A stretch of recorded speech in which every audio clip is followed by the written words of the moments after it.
CITU जिंदाबाद जिंदाबाद जिंदाबाद CITU जिंदाबाद जिंदाबाद जिंदाबाद लाल झंडा गाजतो हम सब हम सब चार श्रमसंहिता रद्द झाल्याच पाहिजे चार श्रमसंहिता रद्द झाल्याच पाहिजे आणि या सरकारचे करायचे काय और मोदी सरकार होश में आओ और होश में आके बात करो और बात तो तुमको करनी हम सब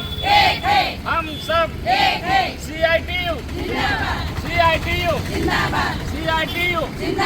हम सब ग्रॅज्युटी आमच्या हक्काची आणि या सरकारचं करायचं काय आणि या सरकारचं करायचं काय हम केंद्र सरकारने कामगारांच्या वेळोवेळी झालेल्या आंदोलनाकडे दुर्लक्ष करून ज्या 44 किमान जे कायदे होते कामगारांच्या हिताचे ते रद्द करून त्या ठिकाणी 4 श्रमसंहिता अंमलात आणण्याचा या 1 एप्रिल 2026 पासून सरकारने निर्णय घेतलेला आहे। खरं म्हणजे हा निर्णय हा कामगार कर्मचाऱ्यांच्या विरोधातला निर्णय आहे, त्यांच्यावर परिणाम करणारा निर्णय आहे आणि या निर्णयामुळे या देशातील कोट्यावधी कामगार हे बेरोजगार आणि असुरक्षित होणार आहेत। त्यामुळे या 4 श्रमसंहितेला आमचा CITU संघटनेचा तीव्र विरोध आहे आणि आज या सरकारचा निषेध करण्यासाठी आणि हा आजचा काळा दिवस आहे कामगारांच्यासाठी, म्हणून आज आम्ही हा काळा दिवस या ठिकाणी जिल्हाधिकारी कार्यालयामार्फत आम्ही आमच्या संघटनेचं निवेदन हे माननीय पंतप्रधान आणि मुख्यमंत्री यांना पाठवलेलं आहे। सरकारनं हा 4 श्रमसंहितेचा जो घेतलेला निर्णय तो तातडीने मागे घ्यावा अशी आम्ही आजच्या या आंदोलनाच्या निमित्तानं सरकारला आम्ही आवाहन केलेलं आहे। मी अर्धवेळ परिचर छाया संजय खंडारे।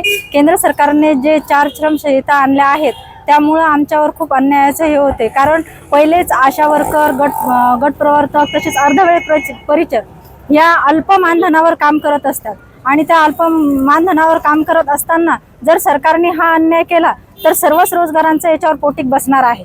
त्याच्यामुळं आम्ही तरी आज हे 1 एप्रिल रोजी त्याच्यासाठीच काळा निषेध सरकार समोर ठेवला आहे की गोरगरीब पोट भरते तर त्यांना भरू द्यावा, त्यांना न्याय द्यावा, हीच एवढी आमची विनंती आहे। आणि त्या विनंतीनुसार आज आम्ही कलेक्टर ऑफिसला काळा दिवस म्हणून 1 एप्रिल रोजी निवेदन सादर केलेलं आहे।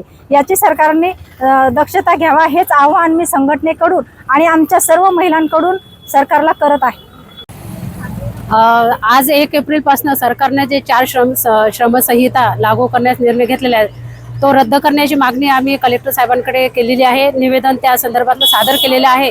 तसेच अंगणवाडी सेविका मदतनीस कर्मचारी आशा वर्कर अर्धवेळ स्त्री परिचारिका यांना जे ग्रॅज्युटी मंजूर केलेली होती ती सुद्धा अजून अंमलात आणलेली नाहीये, ती लवकरात लवकर अंमलात आणावी आणि आमच्या मानधनामध्ये जे केंद्र सरकारने वाढ केल्याचा जो निर्णय दिला होता तो सुद्धा अजून अंमलात आणलेला नाहीये, त्यावर सुद्धा लवकरात लवकर कार्यवाही करावी आणि अंमलात आणावा याबाबत आम्ही हे निवेदन दिलेलं आहे।